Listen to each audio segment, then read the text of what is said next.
Welcome in to the Soren Sports Podcast. I'm your host, Braden, and I am joined, as always, by the pineapple from down south in the warm and hot Texas, Alan Pina. Alan, how are we doing today? Pretty good. It's not warm actually. It's cloudy.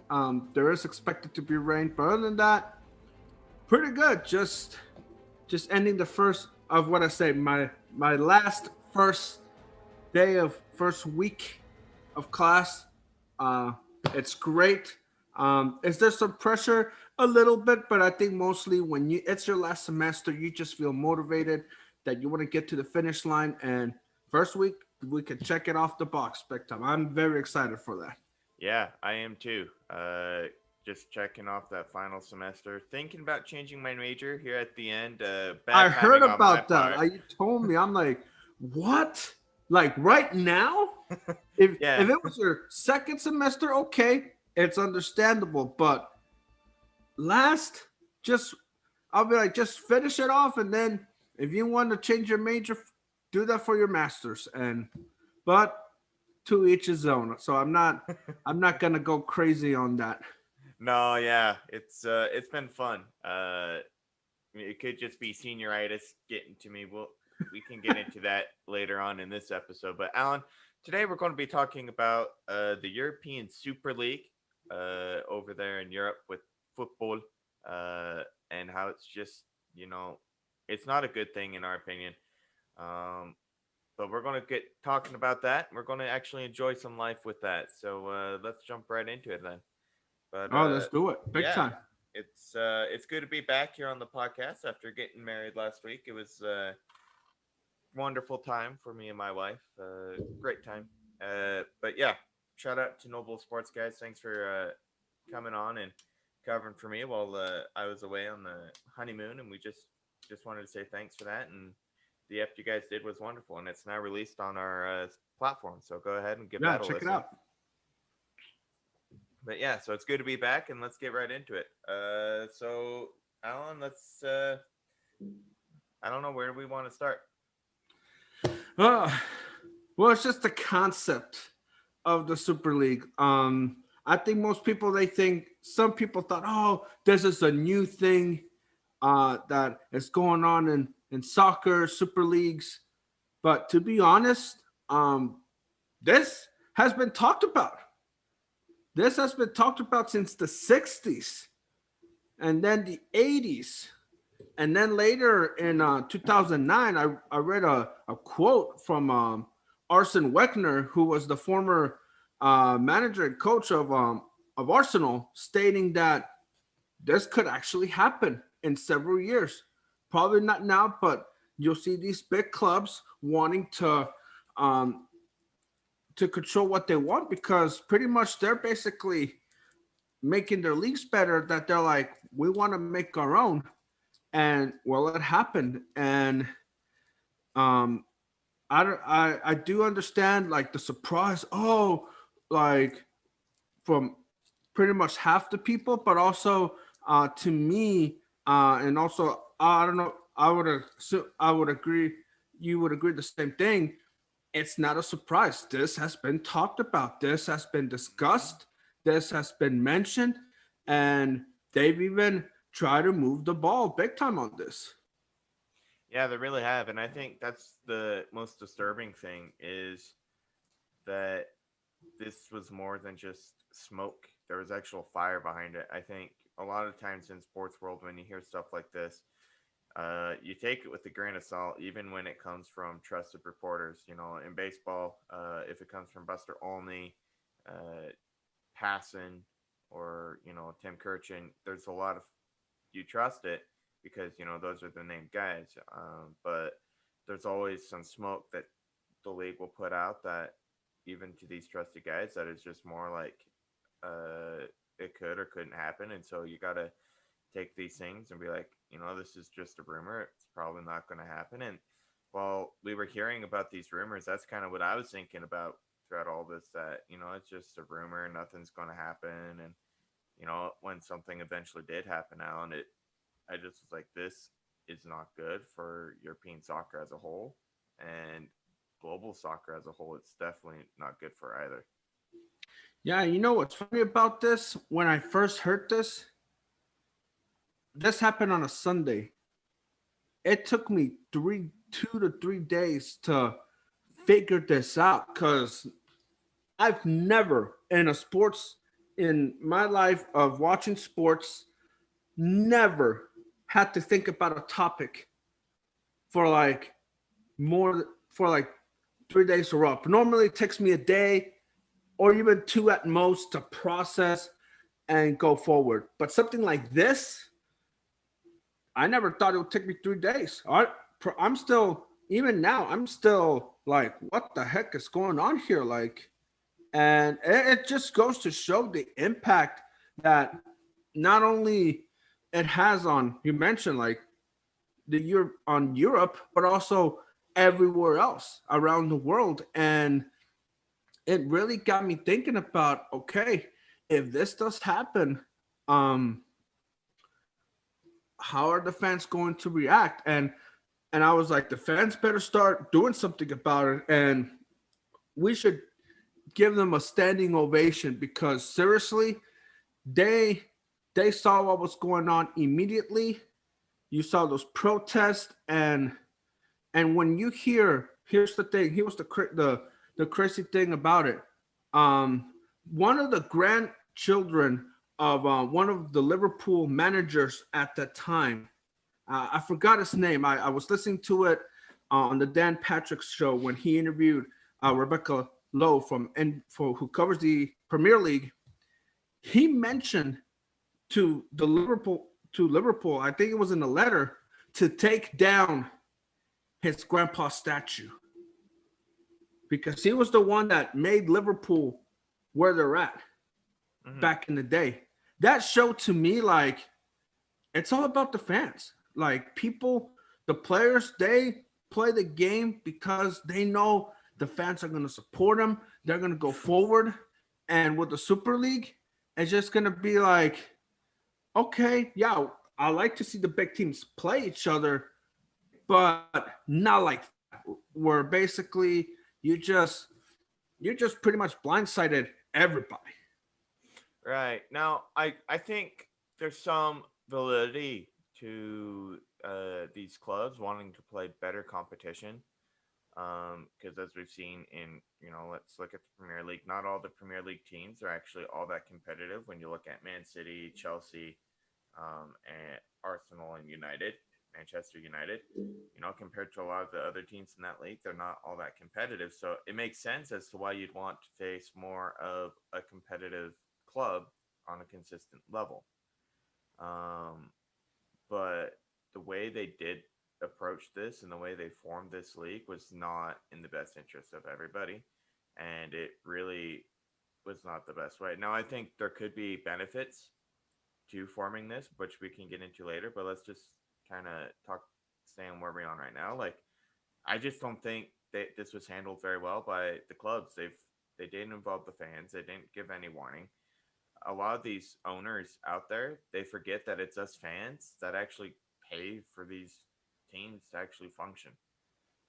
We buy the merchandise, we buy the jerseys, we buy the scarves, the hats, the shoes, the socks, the lanyards, the wallets, the merchandise, whatever product they're trying to sell us, Mhm.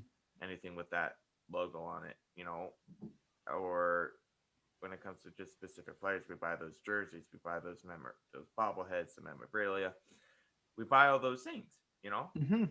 we buy the tickets, you know. If it's not for us, like the team can't function. All the owners for the past year have been complaining about how they can't afford to keep the team open and perform a season, and yet they want to go ahead and form the Super League. It just shows that in the end they don't. For me, it just shows that owners, whether it be MLB, NHL, NBA, or any of this La Liga or Premier League, any of these like major owners, they don't really care about us fans. They just care about what's in it for them. Yeah, and I think even I would even say there was even some cultural shock as well because if you look of those Premier League teams that were in the Super League, if you think about it, three of them are owned by guys from the U.S. who own different teams. From Arsenal, Stan Kroenke, he owns the Los Angeles Rams of football. Mm-hmm. The Manchester United, you got the Glazer family who own the Buccaneers who won the Super Bowl. And you got Liverpool who are owned by John Henry, who's also the owner of the Red Sox. And I think really they thought, oh, creating this is no big deal. We'll be fine. But I think they were not prepared to see how their fans in England were going to react. And I think that is something we could take out of this. Like, know your fandom, know the people who support the club. Like, you gotta, like, if you're gonna do something like this, like, before you do it, ask the fans, like, hey, we're gonna do this. What do you guys think? We need to hear from you. Or even now, if there's things that needs to be reformed, like the Champions League has been reformed. It has. Then let's talk with reformation. What can we change? What can we do to make it better? That's how sports has always been. What can we do to make it better? What can we take away that's not going to work? And you just do that. You just don't go and do things immediately. I always come back to, if you're going to make a decision, you make it together. There has to be a unified voice where, okay, this is what we're going to do and move forward. But like, I think this is something we have to take, the owners have to take away, and it's going to take a while for these teams to have the trust of the fans again, because trust like that goes away quick. But to get it back, it's going to take time, and they're going to have to do everything they can to earn that trust again. And I think part of what, just to go off of that, part of what will help rebuild that trust is the fact that we're starting to see these teams, at least in the Premier League, pull out of this European Super League. Yes. Chelsea's already pulled out. I believe Manchester City's also pulled out of it at Manchester this City, point. yes. Pretty much, I think everybody now has pulled out from the Premier League, Serie A, which is basically all three, pulled out. The only ones that are still there, it's basically Real Madrid, Barcelona, and I think Juventus. They're still working on it, but they're Juventus about to be out. But to be honest, like the guy who started it, Florentino Perez, who is the chairman of Real Madrid, him doing that. And look, I'm a Real Madrid fan. I will always support the club, but I'm like, and I know he wants to make the game better, but not like that. Seriously, like, you just, like, you have to really look at your surroundings. And I think, and he's someone that he adapts to the times, but I think in this case he did not. And this is something um he has to really be like, hey, if we're gonna do this, okay, let's talk about it. Let's make it better. But I think this is where he needs to really find a way to reconsider and to really find ways where he can reform and be part of the solution, not be part of the problem. Agreed. Now, this might be interesting to go on, but I believe there could be ways where this could be beneficial for European soccer. I Yeah, I understand. Yeah. Yeah, like I think this could be beneficial, but the way that this was approached and handled, like, was not very good at all, and I think it could have been handled a lot better. Like, honestly, I think too often in the sports world we see teams, for lack of a better term, tank, right, quote unquote, tank, just to get better draft position, get better prospect pools, get better lottery, get more money in the bank, so to speak, and get these benefits. But in all reality, you're hurting your fandom. We had we have a Facebook chat where we talk with Braden Toro of Noble Sports Guy, and he asked us about the curse of the Billy Goat. That'd be a fun podcast to get into, which we probably will at some point. But like, in all honesty, the Cubs, they're historically mediocre. They've had one great run back in 2016, and they've had other years where they could have been a lot more competitive than they have been. But they've just not cared about putting a winning product. And a lot of teams out there, whether it be the leagues that we're talking about with soccer or NFL, like Toro will talk about, or NHL or NBA, there's so many teams that just don't care about consistently putting out a winning product on the pitch or the diamond or the court, the ice, whatever field of play they have. And as a fan, it's irritating. And even as we're delving into this media world, it's even more irritating. Like, I don't understand how you would want to cover a team that is continually is okay with sucking year after year. Yeah, and here's the crazy part about it in soccer. Well, outside the U.S., like you lose, like say you're in last place of your league, of the top tier league. Guess what happens? You're not getting a draft pick. You're not getting prospects that is going to help you win. You're relegated down to the next league. And not only it affects the players and the managers there, but also it affects the people who are working in the stands, who are working in the marketing department, because now, like, you're pretty much, you have to get back to, if you want to get back to your league, you're gonna have to win your second division league to get up to the division one, the top tier. Mm-hmm. And that, it does affect psychologically, like when you're in last place or the last three, depending on league rules, some it's you have to be the last two, then you're relegated. That's worse. And I think that's why, that's the beauty of it. Like even those teams that never win the leagues, but they try to avoid that position, because these teams know what happens once they get relegated. It's a long hill battle to get back. It really is. And as a fan base, that's gotta suck. And I know a lot of media debate in the states has been, should American sports adopt this relegation type thing, you know? And honestly, maybe they should. You know, the Red Sox would probably be a AAA team right now. Rockies would be AAA. Marlins would have been AAA for a while. Uh, Basketball, Sixers wouldn't be, NBA. What other teams in the NBA would probably be relegated down? Mm, The Kings, I maybe. the who? The Kings, The Kings, yes, that's one of them.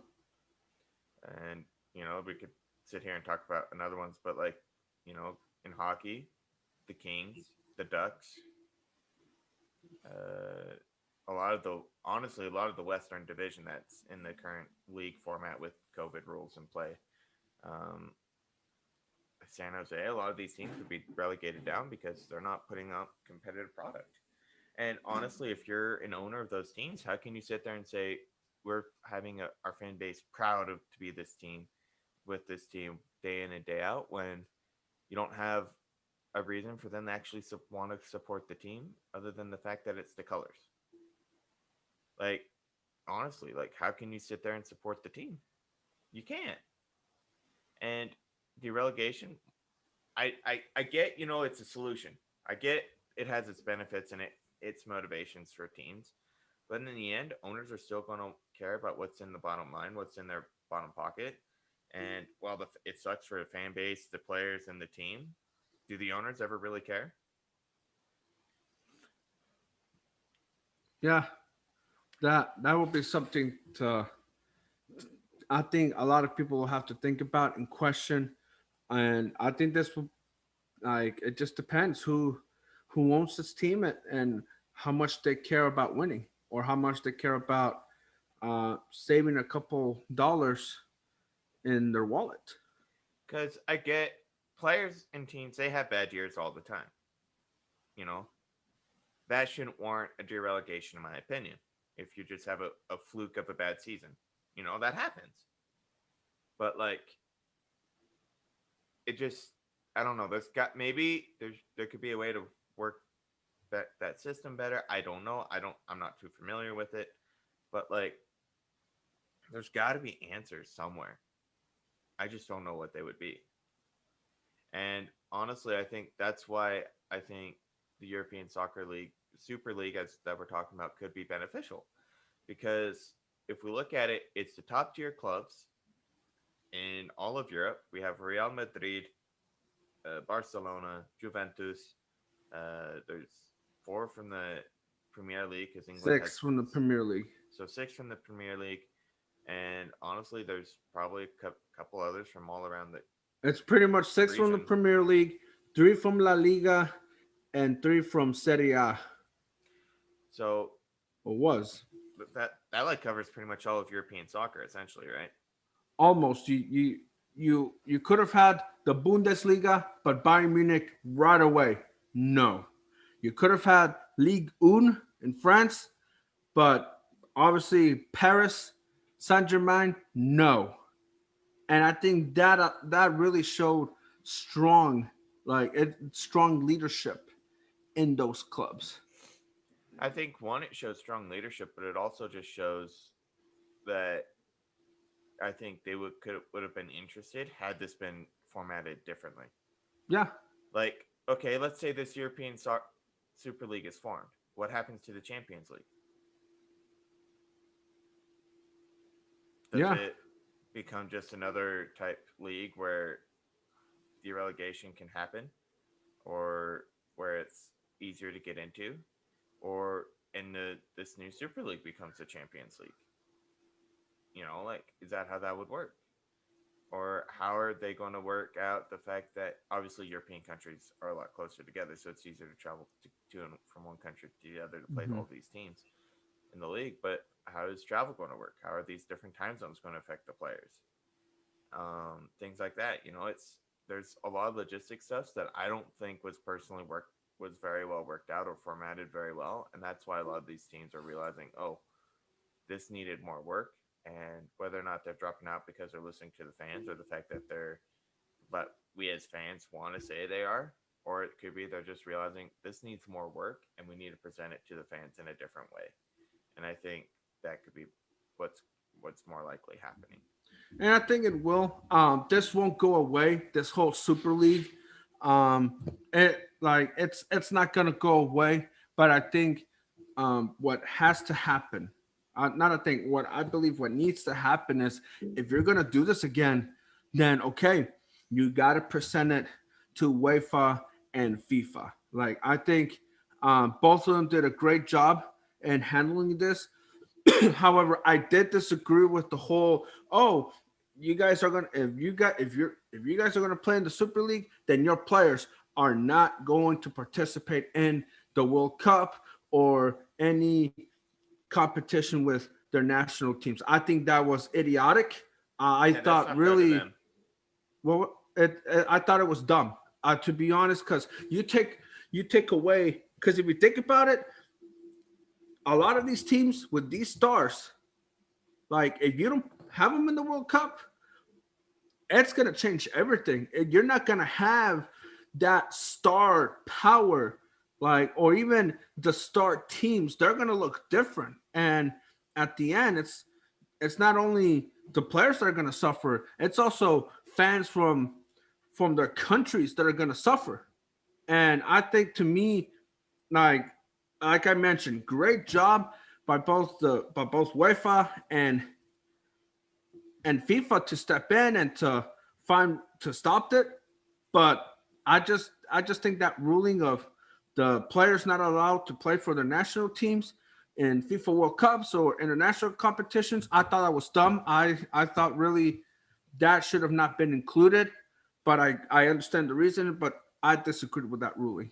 No, I do too. Like that's not fair on the players. Like they didn't make have a say in the whole formation of the Super League. Like a lot of times getting to play for your national team is a cherished memory and a cherished honor Yeah, for a lot of these players. And if you take that away, like, it's not fair for them. It's not fair for the countries. And, as someone who's just barely getting in.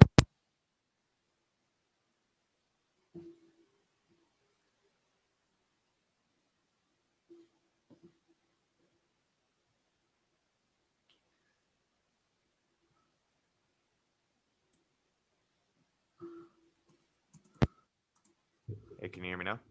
On yeah, I can hear you. Sorry for the technical difficulties here, but you were saying Yeah, where was I before I cut out? I disagreed on the ruling of players not playing for their internet for their countries if they were part of the Super League. Yeah, because, like, as I was saying before my mic cut out, like, it's an honor for these guys to play for their countries. And as someone who's not very big into soccer yet, like, I'm still getting into it, like, it takes away from my experience as well. Like, up until now, I've been tuning in to World Cups to support, the countries that I want to support. Like, I lived in Sweden for a couple of years, so I tune in to watch Sweden if they're playing. My wife and my in-laws, they're from Italy, so I watch Italy if they're in it playing. Um, so, like, there's reasons for me to support different teams, and if they're not in it, then I tune in to watch the superstars of Ronaldo, Messi, Neymar Jr., Mbappe, like, all these guys.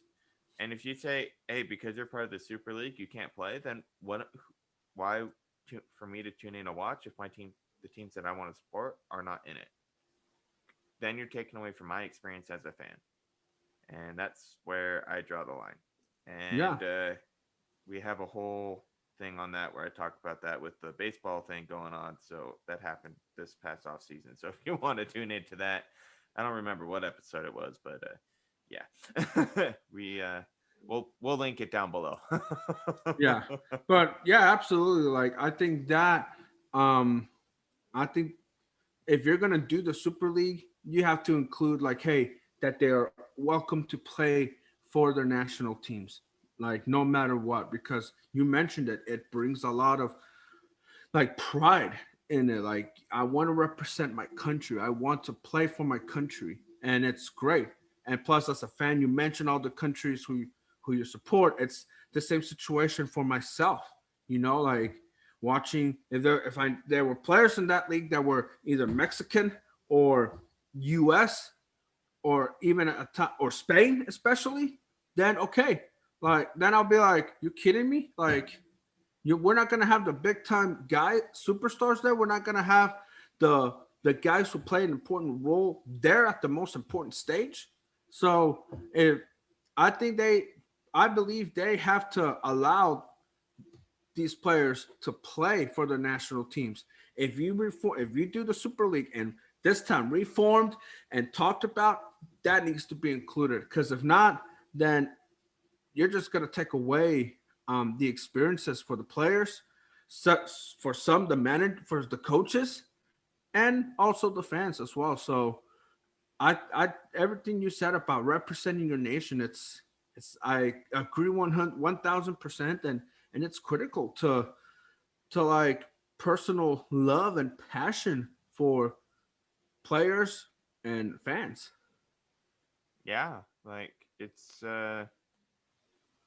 what keeps people going, is this chance to do it, and it's what allows people to sit down and actually enjoy watching these games and the sport, and if you take that away, you're taking more away from them than you probably ever would think. And, like, honestly, I think having more competitive teams and more competitive clubs in all the sports here we cover here in Pineapple 22 Media is the way to go. But unfortunately, that requires owners to maybe spend a little more than they're comfortable with, and or develop their players in a different way and develop their systems differently so that they can actually become competitive.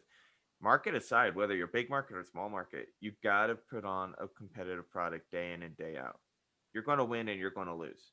But if your ultimate goal is to win a championship and actually show that to your fan base, no one's going to really care in the end. As long as you put on that winning product, everyone's going to be happy. Yeah, I do agree with that. And now with the Super League over, the great news is there will be Champions League again. The teams that were the three of the four semifinalists will not get punished. So move forward. I think this is good for the game. I would say it's healthy again. It still has some sickness in there, but I do believe it could be taken care of, and it's up to us as not just podcasters here and sports analysts, but also it's up to also as fans to, like, you know what, let's heal from this together. Let's move on. The Champions League, it's the semifinals. It's right in the corner, and I can't describe how much of an impact this could be. We have an opportunity to see history. We have an opportunity to see greatness in about a couple days. So I think this is now, even though it will take a while for the healing of the whole Super League situation, but Champions League is in the corner. We can move forward, and I think the players, I think especially, I would say even the teams who were part of the Super League, I think they're going to be motivated because they'll be like, okay, like we were down, but I think this will serve as like, okay, now we got to go play for our fans. Let's regain the trust of our fans again. I agree. And let's take a look at what teams we have going into this first leg of the semifinals. We have, and this is from UEFA.com, just looking at the schedule here. Uh, yeah, so this video will be posted on YouTube. But we have Real Madrid versus Chelsea and Paris versus Man City. But yeah, before we get into the preview, Alan, I think you're onto something with just how this is going to benefit the fan bases. We're going to see history made in some way, shape, or form. And honestly, like these teams that were in the Super League that are getting pulled out, like it allows for us as a fan base to sit back and be like, okay, like they have a chance to win it all still. The Champions Yeah. League is, the ultimate league in all of Europe, as far as I understand it, right? So say that again. Like the Champions League is like the MLB of soccer for I would say it's Europe, like yeah. the, how would I describe that to you? Um, it's more like the big time, the biggest competition there is in soccer as far as club goes. Hmm. The biggest that you can think of. So So so I yeah, don't know so, how would so I it's like the compare it. top tier then. Like it's like top tier. Oh, it is a top tier competition. Absolutely. Like obviously there's clubs in MLB that aren't all that competitive, but like if you think of MLB as just the top tier league with the minor leagues, Uh-huh. not saying Premier or La Liga, Serie A, that's like minor league or anything, but it's nothing compared to Champions League. That's what we're getting Yeah. Correct. at. Okay. But yeah, so it allows for these fans to sit back and tune in to these games and just be like, hey, my team has a chance to win it all, bring home the trophy, and bring home the gold, so to speak. And I get to watch them do it still on this stage. Yeah. There's nothing better. And as players, you're playing for a bit more because you're going to show these fans, hey, we weren't a part of this. We still love you. We still want to be with you. Coaches are going to do that. The only people that are really upset by this is the fans, and the people that are maybe not so happy about all this is maybe the owners. I don't know. I'm not an owner of a team. Never will be. But like, it's mind boggling to me. Anyway, but yeah. So as we look here, let's preview this. Alan, you want to take the lead on this? Let's talk about Madrid versus Chelsea. Oh, okay. Yes, we will. Um, Obviously, looking at this matchup, I'll say this about Real Madrid. Every time, like they've been doubted, or been like, these guys, they don't have a shot. Like they're not the same Real Madrid. Well, guess what happens? They are proving people wrong. I thought against Liverpool, um, I don't know if we're gonna win this game. But after that first leg, 3-1, winning 3-1, I was like, okay, we're gonna win. I don't think Liverpool has a shot, and that's exactly what happens. They're just going out there, proving wrong people wrong, and the core of Real Madrid, which you have the Toni Kroos, Sergio Ramos, Rafael Varane, Casemiro, Luka Modric, who signed an extension to stay another season for Real Madrid next season, and Karim Benzema. Those guys who have been there for years has been keeping it strong. The coach Zinedine Zidane, who obviously I grew up, he will always be my favorite player. I'll explain why later on. Um, they're keeping it intact, and I'm just amazed. And now with Vinicius, he's 20, 21 years old.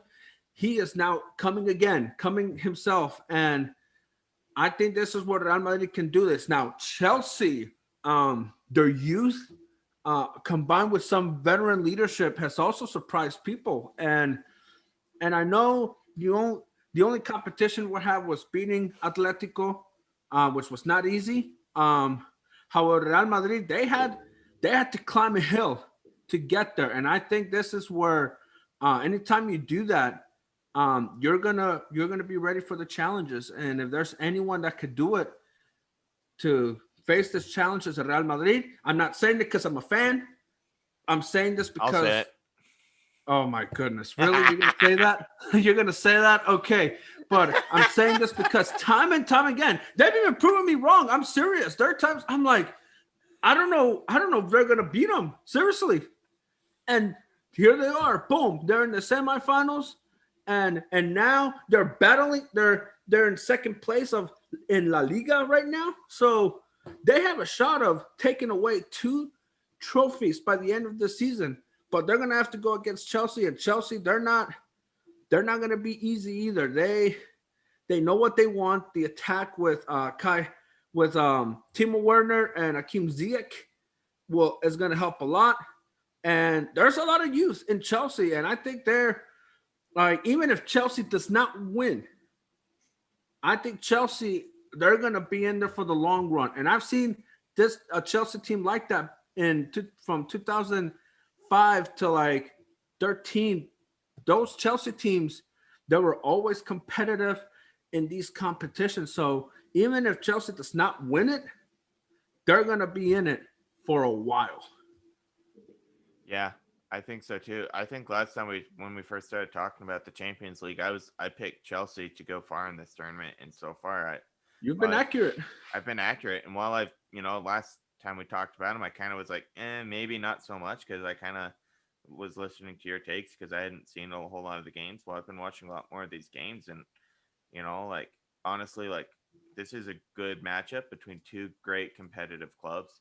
And like, I'm going to stick with Chelsea. One, just because I'm going to love Oh my having the goodness. fact that that they win both these legs and go into the finals, I'm going to love holding that over you. By the way, you still have to shave your head. Oh, I know that's gonna come, but I think my wife loves my hair so much. I love my hair so much that I'm like, not yet. We'll let it grow until this part, the bottom part is gone. But anyway, keep it going. Anyway, but yeah, and honestly, like, that's just going to be fun to watch happen and see what happens there. Honestly, I'm sticking with Chelsea, one, just because you're going with your fandom, and while I don't really have a leg in this tournament, as I don't necessarily have a team in any with these in the Champions League. I'm going to stick with Chelsea just because, one, it's going to irk you, and I love doing that. And two, I picked them before, and I'm going to stick with my pick. Like, they've been very helping me out by even when I doubted them, they're like, no, you can't doubt us. We're back. I'm like, Yeah. okay, I go back to you. Okay. I guess that's your team, Chelsea. That's not a bad team to root for. Yeah, and like, maybe afterwards I end up sticking with Chelsea. I don't know. I'm still. I guess you could say I'm a free agent in the soccer world for a fan base. That's fair So enough. That's accurate. A the free agent. All right, we'll come put and it call that me. way. Come So, get me. soccer fans, come email us at Pineapple22 Media or reach out to us on social media and tell me why I should be a fan of your soccer team. And I'm not going to say I'm going to pick it, but when I do pick my official team, uh, we'll have a podcast episode dedicated to it. Okay. So yeah, but yeah, so the other matchup was Paris with Man City. Now I also believe I picked Man City to do well in this tournament. I can't remember for sure, but I think I did. I know I did pick Paris to do very well to actually bounce back from Yeah, making the final. And I think this matchup, it's gonna be, I call this, well, not me, but obviously I've heard others call it the battle of the billionaires. mm, And the reason why I say this because both of these clubs are owned by owners from the Middle East.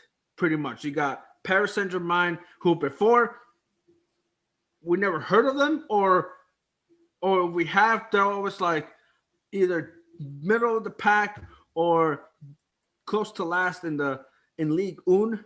But ever since the Qatar Sports investment came in, which with one of them was Nasser Al Khalifi, that's when the big bucks started rolling in. That's where Zlatan was one of the first signings they had. Thiago Silva, Marco Verratti. There's a lot of names. Edison Cavani to now Neymar, Kylian Mbappe, to Julian Draxler, even to Keylor Navas, who he has an opportunity to go back to the Champions League final in the last three of the four Champions League editions. Think about that. Like that will be something incredible for that to happen. And also for Manchester City, they're owned by City Football Group, which they come from Dubai. And ever since they came in 2008, and ever since they have been in the league, they have become Manchester United's equal as far as winning championships. Even though Manchester United fans, they're still gonna say nope, they're still the little brother. They're not equal to us. They don't have the history, the tradition. Well, in my opinion, they actually do. They had the consistency. They're not playing as a better team, and I would say they're equal. But as far as Europe is concerned, they're not equal to Manchester United in that they have to win a Champions League to validate that. So it's going to come down to who. It's really that because they both have the same ambition goal is to not just get to the Champions League final, but to win it, and that's why it's dubbed the battle of the billionaires. yeah, and these teams, they're honestly, I think, unfortunately, these games are going to be playing while I'm at work, so I won't watch them live. If I have a chance, I'll watch them afterwards. Yeah, But like, I know. it's it's going to be interesting because I don't I don't know which team's going to win.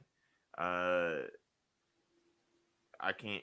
I know I said I'd pick Chelsea before just because I'm going with them, but like honestly, between Paris and Man City, like I have no clue, and I think it's going to be a great matchup, and it's going to be a fun watch, and I Go I ahead. can't wait to watch and see what happens. I think Yeah, honestly, like Paris has the firepower to do it. I mean, when you have star players like Mbappe on the team, like special things are going to happen. Um, yes, so with that, I'd lean towards Paris because I think they also have the help to help Mbappe succeed and have the team succeed in that realm. But honestly, Man City just keeps proving us wrong time in and time out. Whenever we say, no, they come in and they find themselves in a position like this, and it's honestly not all. It's not too surprising for me. Like, yeah, and I think for Paris to win, Neymar has to play big time again. Like when Neymar is out there playing, making plays and scoring, we see a different Paris. And here's the thing with Neymar. Um, there are times Neymar is even mentioned as one of the best players in the world. We all talk Mbappe, but in reality, Neymar he's the one guy who he just like eases Mbappe. Like, okay, like you open, I'll get it to you, or I will create for my own if Mbappe gets double team, which that is something Manchester City is going to figure out. They their defense is now coming along, which they've always had a great defense, but it's been up and down. But now they're coming strong again, and this is where Neymar has to really like stomp on the ground and be like, okay, you what about me? You think I can't do the same thing? Or just watch. So this is where he has to show his presence there. As for Manchester City, Kevin De Bruyne, like he's unbelievable. Like the guy, if he's he's the one guy you could put him in the center field, but he will in the midfield, but will attack. He Mm. is looking to score, but it's also because of his skill, he's gonna find the open guy. Like that's how his presence versus Borussia Dortmund. Like I was like, wow, like that's the Kevin De Bruyne that I know, and that's how guys like Foden are gonna find the net. Raheem Sterling, Gabriel Jesus, or even what Bernardo Silva are gonna find. They're gonna create opportunities, and he has to show the presence. So it's pretty much gonna be which player, Neymar or De Bruyne, can show their presence on the field.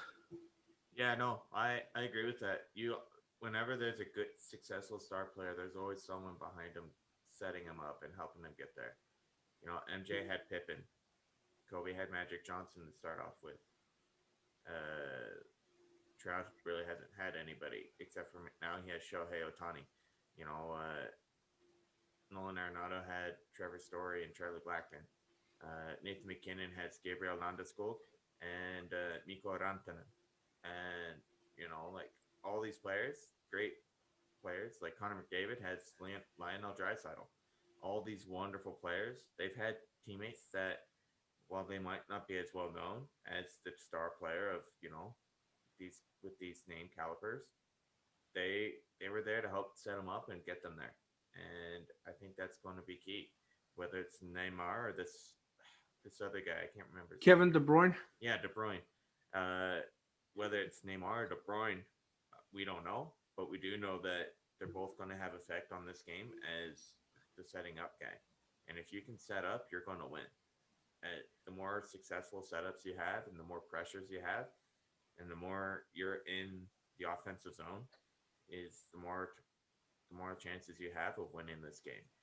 And I know I kind of sounded like a little hockey guy there, but there's some similarities in field setup with hockey and soccer.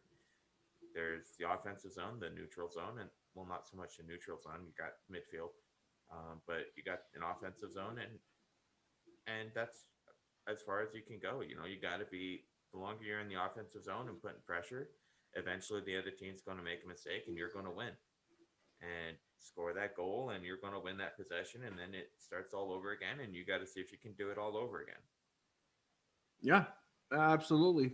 And that's what's going to be great about this matchup is whose presence, who will show their presence, and they're going to do it big time. So this is going to be a matchup as well that it's going to be great. And this is the benefit of the Champions League. Like the best are facing the best. And this is what we're looking for. The best versus the best. It's beautiful. It's amazing. And that's why I think the Champions League is what it is because you will get the best. Heck, I don't care what league you're from. You're there in the semifinals because in the final four because you are the best. And that's what we're going to get. The best.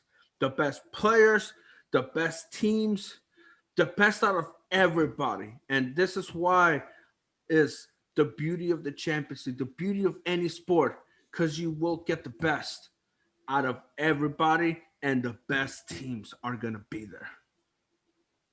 Yeah, and I think maybe there could be some changes done to the Champions League if this to wrap it all up And there has together. been changes already. Like if the Super League is and these teams really want better competition, maybe they do something with the Champions League, make it more of a full time league or something, and then have the Super League be kind of what the Champions League is. I don't know, but that's just kind of wrapping it all together with everything we've talked about today. That's an option and maybe a possible solution. I don't know.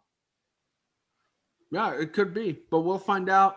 But all we know is we're gonna have the best teams in the Champions League. Seriously, Dude, it's just incredible. It like it is really is. incredible. I know you. How many times you? Is this your first Champions League that you watched? It really has been, yeah. And And I how's that have going not for you? How's I that have not experience? been disappointed at all. Like I have just been truly amazed. And like I watched a lot of Major League Soccer. For those that don't know, that's the American League. And to be honest, it sucks. It's not when you watch like this, it's 10 times better than Major League Soccer. Yeah, And there's no other stamp of approval than I can give, and I have been converted to soccer. yeah, that's awesome. Yeah, I've watched this Like competition. Go ahead. I I've don't watched. know. Go ahead. Oh, okay. I've been watching this competition since 2005, 12 years old, and never been disappointed. Like, it's a lot of trash talk as well. It's one of those tournaments that it's like, okay, we'll see you in the Champions League. And that is wonderful. Like, that is what you get in soccer. Like it's been 16 years watching the Champions League, and it always gets better. And yes, if you have to reform it, but together. And here, this is like you're only gonna get the best here, and it just shows how much the Champions League does to people. And hopefully, when Europe can get their act together as far as vaccination, we will be at a Champions League game. We will watch it in person, and hopefully we will podcast whether we are in Madrid, whether we are in London or Rome, Paris, we will be there. And that only makes it better. So soccer is blessed again. Soccer is will get healthy, and the Champions League is going to be that starting point from the rest moving forward. No, I full heartedly agree with that. And like honestly, it's gonna be awesome to sit and watch a game in a European stadium. For those that don't know, I'm going to pause my video real quick and I'm going to show something. So this picture that you can see is of me when I did a study abroad trip in Russia, and I got to watch FC Zenit go against. I can't remember who they played anymore. I'd have to look at the team, but it was one of the stadiums you might recognize from the World Cup from a couple of years ago, and I got to go and sit in that stadium and watch a live soccer game, and it was one of my favorite experiences from that trip because it was different, and I just love sitting there. And I think we had over 40,000 fans in that stadium when it can hold up to like almost 100,000 plus.